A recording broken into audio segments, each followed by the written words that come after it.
Pemirsa, selamat malam. Kembali Gestur menyapa Anda, dan malam ini sejatinya kami akan menghadirkan Wakil Ketua DPRD Abraham Lunggana atau yang biasa kita sapa dengan Haji Lulung.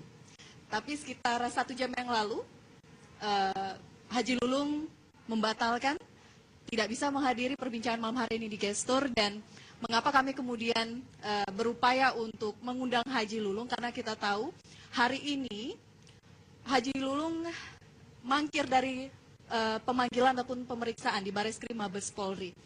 Nama Haji Lulung kemudian dikaitkan dengan dugaan korupsi pengadaan penyedia alat listrik cadangan atau UPS yang kita tahu nilainya miliaran rupiah di APBD DKI Jakarta.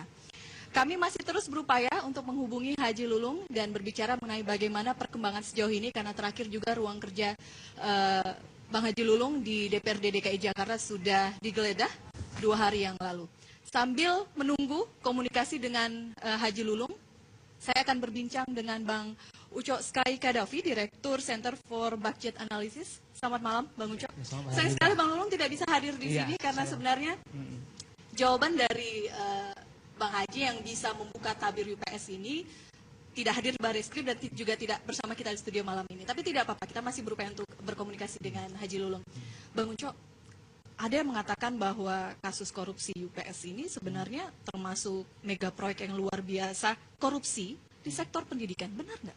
Bisa aja, karena kelihatannya UPS ini atau listrik cadangan ini ya, tahun 2014 itu kan sampai 300 miliar gitu. Udah itu tahun 2015 yang kemarin di Perda itu yang tidak jadi itu masih ada lagi, tapi dipindahkan lokasinya. Kemarin kan di SMA gitu. Yang 2015 itu ada di kecamatan, di kelurahan. Jadi ini memang bisa dianggap mega proyek. Kalau mega proyek itu kalau buat saya definisinya itu di atas 100 miliar. Kalau proyek di atas 100 miliar itu dalam 1 tahun gitu ya, dalam 1 tahun itu udah betul-betul super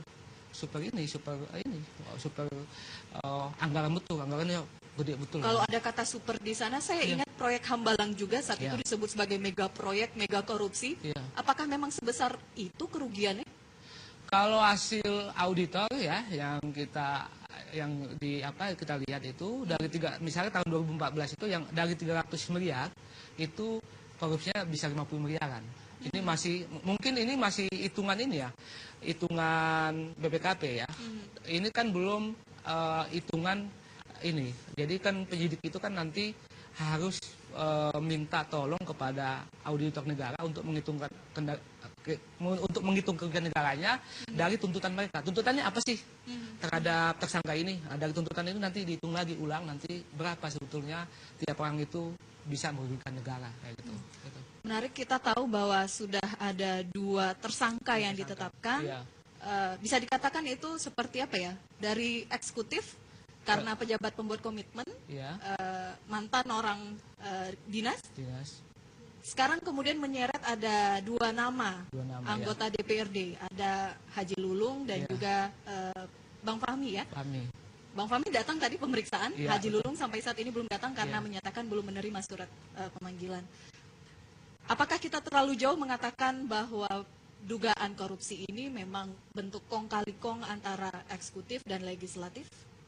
Enggak terlalu jauh. Jadi memang polisi ini kelihatannya dia udah merambah ke legislatif ya. Tapi yang ditetapkan tersangka itu pasalnya itu yang buat saya aneh, pasalnya itu adalah kenapa dia belum menerapkan undang-undang pencucian uang gitu ya. Kalau belum menerapkan undang-undang pencucian uang, ini untuk masuk kepada legislatif itu susah. Gitu susah. Bang Uco, saya harus potong Anda. Kita sudah tersambung dengan Bang Haji Lulung di sini. Assalamualaikum. Waalaikumsalam warahmatullahi wabarakatuh. Siapa nih?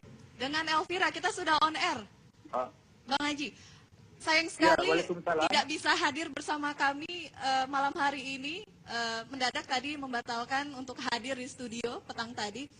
Bang Haji, perkembangannya seperti apa sih? Tadi kuasa hukum Anda sudah datang ke Bareskrim Mabes Polri. Sejauh ini apa alasan Anda tidak datang untuk menjalani pemeriksaan sebagai saksi ya, Bang Haji?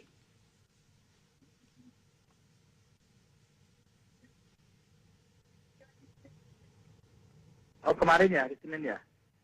hari Senin kemarin itu saya sudah sampaikan kepada Mabes Polri dalam hal ini Barreskrim bahwa ada undangan yang tanggalnya sama. Ya, namun undangan itu lebih dulu undangan di Manado.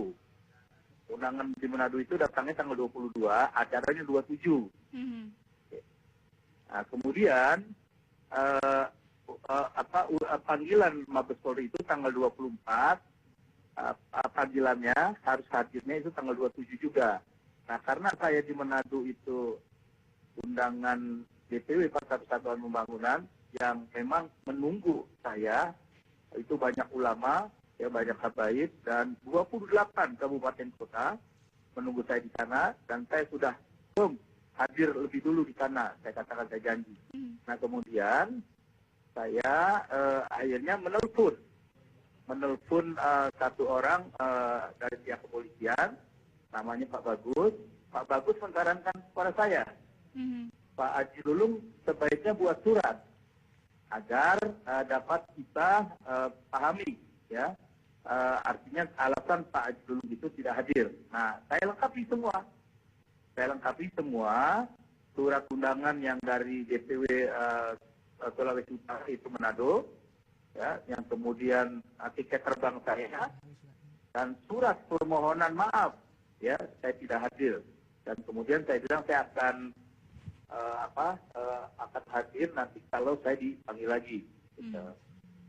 Baik.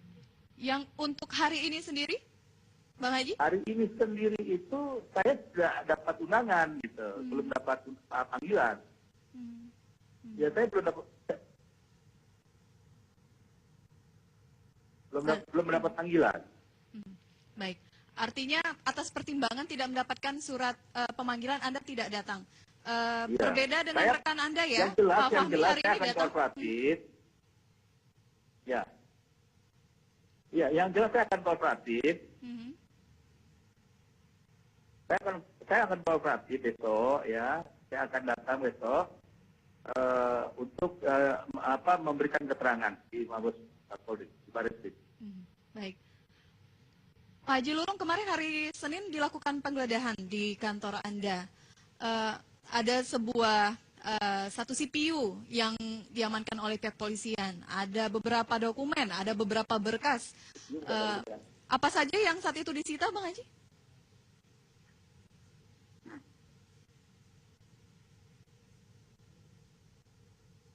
Halo? Jadi CPU itu bukan dapat dari ruang saya. CPU itu dapat dari ruang Komisi E. Komisi E. Kemudian ada beberapa barang juga ditemukan di tempat saya itu, surat-surat yang dari pemerintah daerah yang ditandatangani oleh gubernur, ya, tentang RAPBD, raperda RAPBD. Baik. Bang Haji, kita harus jeda dulu. Kami akan kembali untuk berbincang dengan Bang Haji. Kita harus jeda, Bang. Kami akan kembali saat lagi di Ya, Gestur. tapi saya minta maaf ya, hari ini saya janji.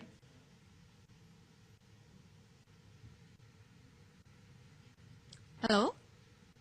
Baik, tampaknya komunikasi kita bermasalah. Oke. Oke. Saya kan janji minta maaf, karena saya ada rapatnya tidak bisa saya tinggalin. Baik, Oke. baik. Bang Haji, kita nanti akan berbincang lagi. Saya harus jeda dulu. Baik, komunikasi kami sudah terputus. Gestur akan kembali saat lagi untuk Anda pemirsa. Tetap bersama kami.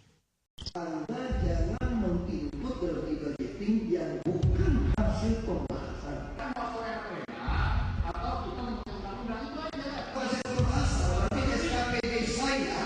Ini saya nyatakan disahkan karena beli UPS. Ini Bapak Kota berdiri. Apakah Anda membahas di UPS? Apa kemudian pengurangan di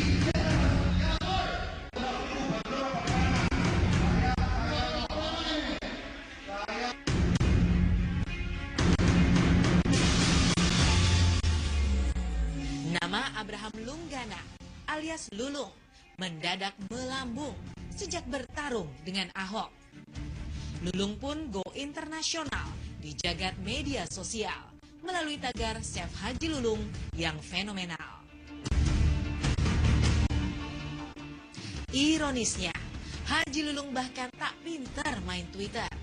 Akun Halus24 yang merupakan akronim dari Haji Lulung untuk semua membahana di dunia maya. Senin, 27 April 2015, tanpa sepengetahuan Lulung, ruang kerjanya di kantor DPRD DKI digeledah Bareskrim Polri. Pengadaan UPS atau yang pernah disebut Haji Lulung USB terindikasi tindak korupsi. Haji Lulung pun dituding mangkir memenuhi panggilan polisi.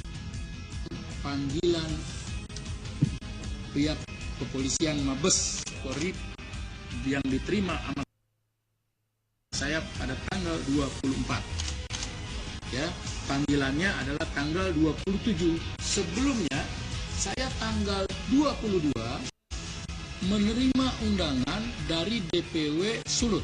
Saya membuat surat kepada Bareskrim bahwa saya tidak dapat hadir karena ada undangan dari Sulut. Sekali lagi nih teman-teman, saya bukan mangkir. Jangan di televisi saya mangkir. Bahkan ada yang bilang saya melarikan diri. Ini APBD siluman, nggak dibahas muncul.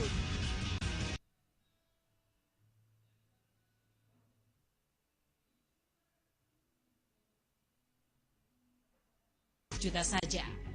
Lulung memang bukan sosok sembarangan. Kisah hidupnya syarat perjuangan.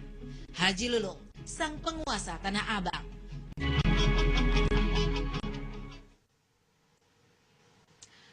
Wakil Ketua DPRD DKI, Abraham Lunggana atau biasa kita sapa dengan Bang Haji Lulung memang menjadi pembicaraan tidak hanya di kalangan warga DKI tapi juga di sosial media. Tadi Anda bisa melihat bagaimana kami menggambarkan Chef Haji Lulung. Tagar itu sempat menggema beberapa waktu lalu. Kembali saya akan berbincang dengan Bang Haji, sudah tersambung melalui sambungan telepon. Bang Haji Lulung sudah bersama kami kembali.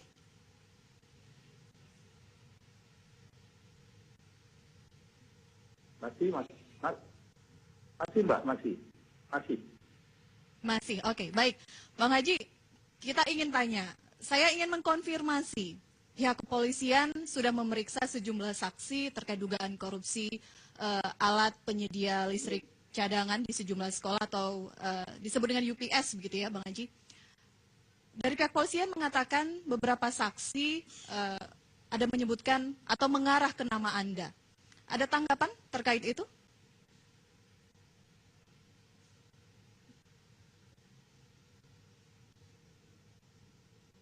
Ya, terima kasih Mbak. Jelas, jadi para tersangka itu menyebut nama saya itu pasti jelas. Kenapa? Karena saya koordinator Komisi E saat itu. Jadi pertanyaannya juga kepada tersangka, kenal nggak dengan Pak Haji Lulung? Nah, beliau mengatakan kenal sebagai apa di sana? Sebagai koordinator. Nah, persoalannya sekarang saya dipanggil ini ya itu menjadi saksi. Ya, kemudian teman-teman media yang lainnya pelintir gitu. Macam-macam lah ya, sangat dinamis. Saya apresiasi saja masalah itu sih ya. Kemudian masalah yang lain yang dianggap saya mangkir dan segala macam itu, saya berprinsip pada nanti ya, nantinya kalau saya sudah memberikan keterangan, ya barulah masyarakat tahu ya. Sebenarnya status saya itu yang pertama adalah koordinator, oleh karenanya saya menjadi saksi. Yang kedua, kalau di dalam pemeriksaan nanti baru semakin jelas. Oleh karenanya persoalan penggeledahan ruang saya sangat menghormati pihak kepolisian, saya sangat menghargai pihak kepolisian, dan kemudian saya apresiasi. Kemudian juga saya akan membantu pihak kepolisian untuk menuntaskan ya masalah ini biar semakin jelas, gitu, semakin jelas, Pak. Baik, Bang Haji bersama saya sudah ada Bang Uco Sky Kadafi juga sini. Bang Uco mungkin ingin bertanya kepada Bang Haji. Iya, Pak Haji. Bang Uco itu sahabat saya. Iya, Pak Haji. Itu surat panggilan itu kan diberi waktu hari Senin, Selasa, Rebo itu ya. Kenapa tidak kenapa nggak datang hari ini, Pak Haji?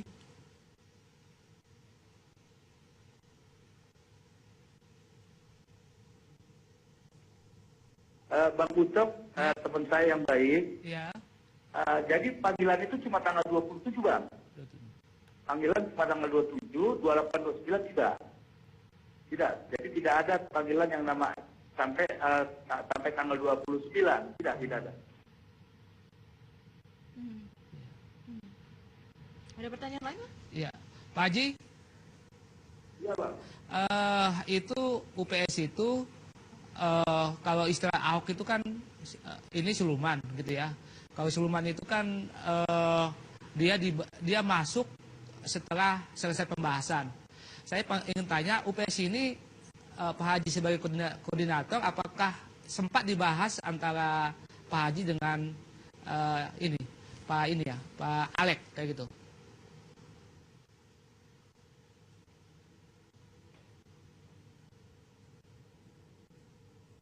Ya, terima kasih Bang Ucok. Ya. Jadi persoalan UPS itu kalau dibilang siluman itu tidak, karena itu hasil pembahasan di Badan Anggaran dan di SA, rapat kerja anggaran antara komisi dengan SKPD, dengan si Alex Usman tadi. Nah, fungsi saya adalah fungsi koordinator yang tugasnya itu adalah ya koordinasi dan mensinkronisasi anggaran. Jadi setelah pembahasan dengan RKA tadi, rapat RKA tadi antara komisi dengan dinas-dinas, saya mengevaluasi. Kalau sudah selesai itu saya mengevaluasi karena nantinya akan diadakan paripurna. Saya katakan saya tidak pernah bertemu dengan yang namanya Alex Usman. Dan saya tidak pernah kenal dengan namanya Alex Usman. Ya. Kalau saya bilang Pak Haji Lulung kenal nggak? Saya bilang tidak kenal. Kalau Pak Alex Usman mengatakan ditanya kenal Haji Lulung, jelas dia kenal. Karena saya koordinator. Jadi sebut-sebut nama yang disebut nama saya itu karena saya koordinator. Baik. Bang Haji, kita juga ingin klarifikasi karena tidak bisa bertemu langsung saat ini ya, hanya bisa berbincang melalui sambungan telepon. Ada banyak berita yang beredar termasuk juga mengenai adanya dugaan keterlibatan mantan asisten Anda yang saat ini sudah berada di Komisi A DPRD juga yang disebut-sebut menampung uang UPS ini. Benar nggak sih Bang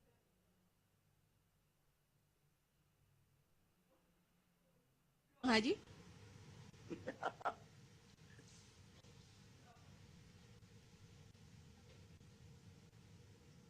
Saya itu tidak tahu ya.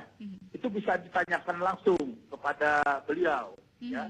Hanya cuma ketika saya dapat berita sebulan yang lalu itu, katanya ada staf ahli saya, Pak Riano, yang dulu staf ahli saya sekarang adalah ketua komisi A, katanya pernah ambil uang dari Pak Alex Usman. Kemudian saya konfirmasi dengan beliau, Ariano, kamu benar nggak? Saya bilang kamu pernah ambil uang. Dia bilang, Bang, saya kan ikut abang pengen lama, katanya. Masa saya mau ambil uang seperti itu? Dan dia katakan, Alex Usman itu hidungnya aja saya tidak tahu, Bang. Apalagi orangnya itu. Nah, makanya saya bilang, lebih konkretnya itu, ya. Lebih konkretnya teman-teman media itu harus tanya dengan Pak Riano. Anehnya nih. Anehnya orang-orang itu tidak pernah mau tanya Pak Riano. Ini kan sumbernya dari Riano, tapi kagak mau tanya dengan Pak Riano. Aneh kan? Ada apa ini sebenarnya? Apa cuma bikin bentuk-bentuk opini, melakukan merendahkan kredibilitas saya? Ini kan ada seperti apa sih istilahnya pengiringan terhadap opini saya akan menjelekkan kredibilitas saya gitu. Makanya saya bilang, saya katakan dengan istri saya, ya, Mama, yang paling penting saya tidak pernah melakukan hal-hal yang artinya di luar daripada kemampuan saya, dalam arti saya tidak mau melanggar hukum, ya. Tapi kepada masyarakat saya nggak mau bilang saya bersih, tidak. Saya nanti lihat saja hasil pemeriksaan. Tapi saat ini banyak media itu yang menggiring saya seolah-olah saya sudah salah. Dan anehnya nih Mbak, lucu. Tadi pagi saya bilang sama teman-teman, kayaknya kalian pengen cepet-cepet saya jadi tersangka ya. Ada apa sih sebenarnya? Cuma itu aja. Lucu jadi ya. Bang, tadi Anda menyebutkan sempat berbincang gitu ya bersama dengan istri. Keluarga saat ini seperti apa komentarnya Bang ketika Anda disebut-sebut namanya terseret kasus UPS, kantor digeledah, kemudian akan diperiksa sebagai saksi. Nanti ya Bang, jawabannya ya. Kita harus jeda dulu, kami akan kembali saat lagi di Gestur. Saya matiin nggak tuh? Bantahan dari Bang Haji. Ya, saya kira biarpun sebagai saksi ya untuk Pak Haji Lulung gitu ya, besok paling nanti yang ditanya adalah memang formal-formal aja gitu. Udah itu tanggung jawab dia sebagai komisi apa, koordinator komisi apa kayak gitu. Nah, itu memang harus disiapkan oleh Pak Haji Lulung gitu. Tapi ini kalau udah digeledah gitu ya, kalau saya membayangkan kalau polisi itu KPK itu udah ada sinyal gitu ya, udah ada sinyal. Tapi ini kalau polisi belum teruji, saya belum yakin betul nih polisi ini memang bisa menemukan dua bukti kayak gitu. Memang saksi udah ngomong ya satu bukti gitu. Belum teruji itu maksudnya apa? Polisi tidak berani untuk mengungkap selama ini. Kasus ini. Ya polisi kalau masalah korupsi itu masih kita ragukan lah untuk membongkar ini gitu. Tapi kalau KPK kita udah pengalaman teruji di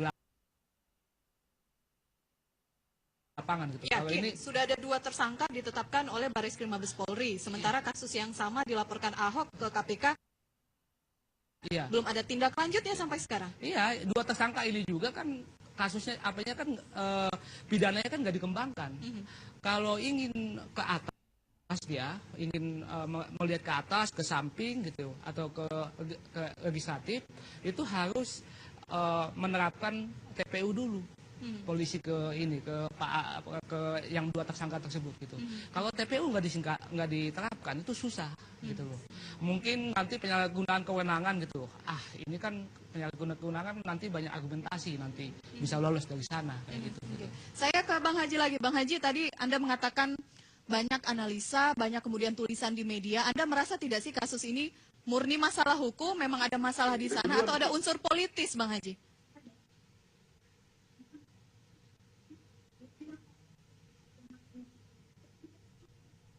Ya, saya sih berdoa saja sama Allah Subhanahu Wa Taala, ya. Mudah-mudahan ini normatif. Dan kemudian saya tidak setuju tuh kalau pihak kepolisian artinya tidak pengalaman dengan masalah ini, ya. Saya pikir itu pihak kepolisian lebih pengalaman.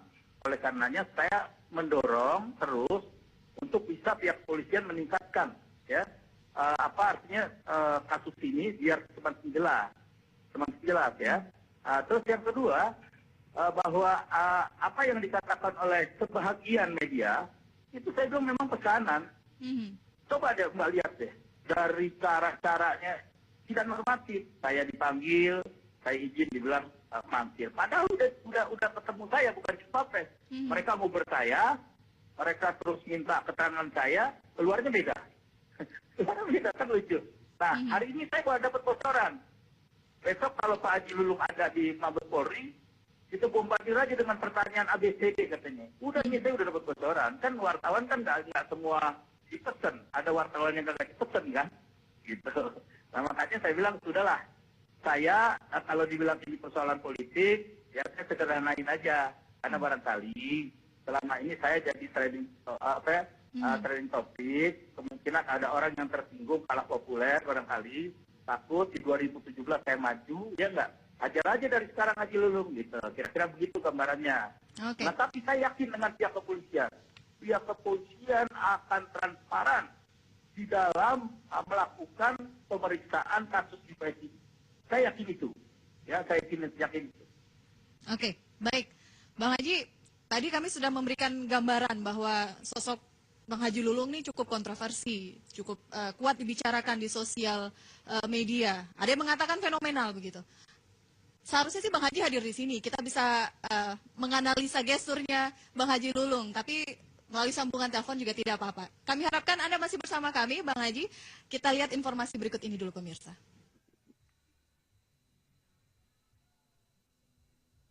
Halo anak muda dan anak mudi.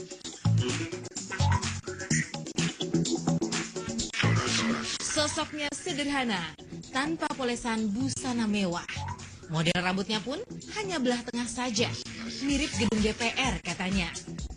Ini nih off the record, bukan off the record. Om Direktur tapi semua udah pada tahu. Namun Haji Lulung memang istimewa. Tebar pesona lewat celotehannya yang tak pernah gagal mengundang tawa. Akun sosial itu tidak juga membantu di dalam membangun kecerdasan bangsa Indonesia. Pak Haji Lulung lu jadi trading topik lu katanya. Trading topik apa? Trading topik di Twitter lu jadi orang tingkatannya 5 orang di dunia yang terkenal gitu. Tingkah laku dan gaya sarjana hukum ini pun kerap menjadi inspirasi para kreator meme di sosial media. Namun, komentar satir para netizen tak urung sempat membuat Lulung murung. Haji Lulung boleh jadi bukan selebriti dunia maya lagi, namun pesona Lulung kadung melekat pada dirinya dan tentu saja tidak dimiliki oleh siapapun juga.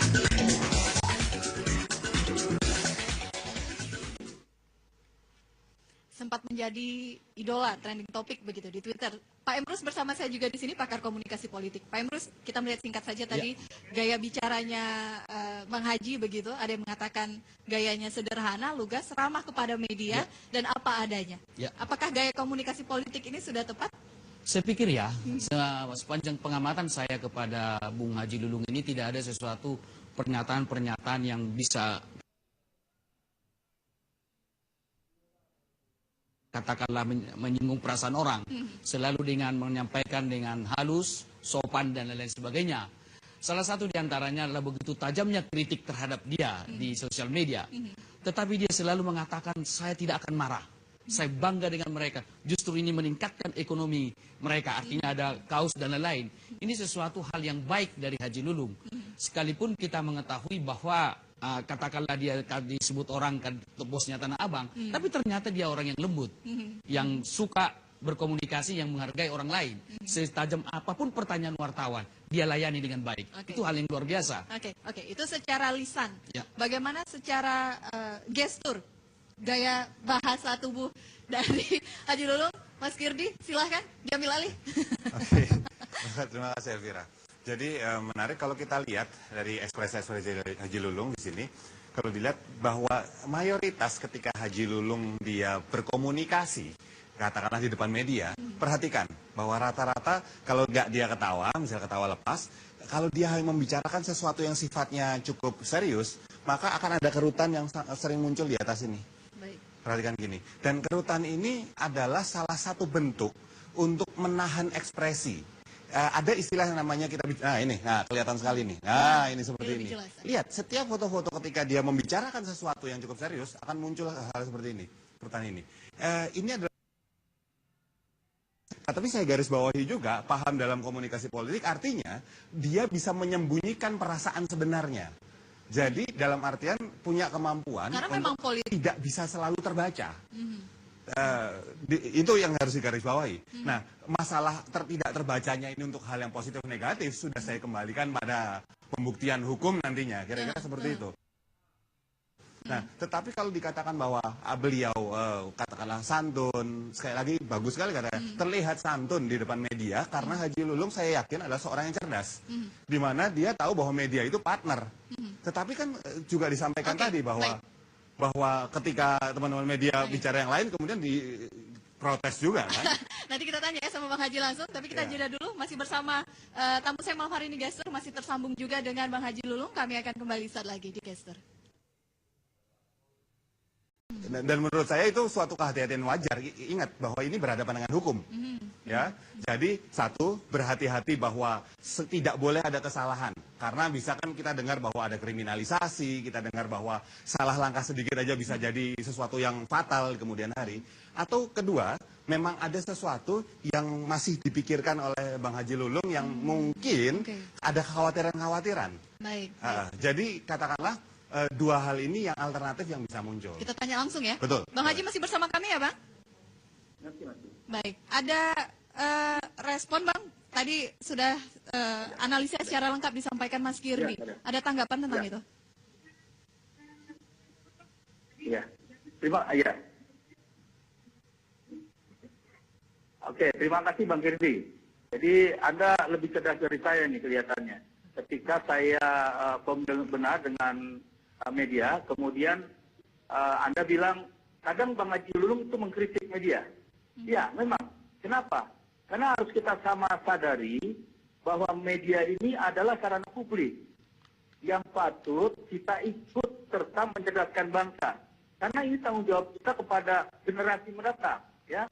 Harus bertanggung jawab pada persoalan-persoalan bagaimana berkomunikasi itu dengan cara baik, tidak berdiskriminasi dengan orang lain, kemudian sampai orang lain itu mendapat nilai yang sangat jelek di tengah masyarakat. Itu yang sebagian saya kritisi barangkali. Terus masalah kehati-hatian saya jelas, tapi saya tidak suzon. Saya tidak suzon ada kriminalisasi itu. Saya yakin sekali karena hari ini adalah artinya ke depan kita jelas pihak penegak hukum akan melakukan supervisi hukum. Kemudian juga saya yakin sekali ya polisi akan transparan di dalam melakukan penyelidikan untuk penegakan hukum. Itu saja saya punya keyakinan. Ya, kalau orang mengatakan ada sebuah gradation untuk menjatuhkan kredibilitas Haji Lulung, itu saya sudah dengar dari banyak orang. Tapi ini akan saya hadapi dengan persoalan-persoalan apa yang ada dan saya tahu tentang kejadian isu UPS atau kasus UPS ini. Ya, akan saya sampaikan sejelas-jelasnya kepada Barreskrim apa yang saya tahu. Yang tentunya yang saya tidak tahu, saya tidak akan sampaikan. Nanti menjadi fitnah. Oke, baik. Bang, kita harus jeda. Ada komentar dari Pak Emrus ya Pak, ditahan dulu di segmen selanjutnya. Kita masih ada waktu, kami kembali saat lagi.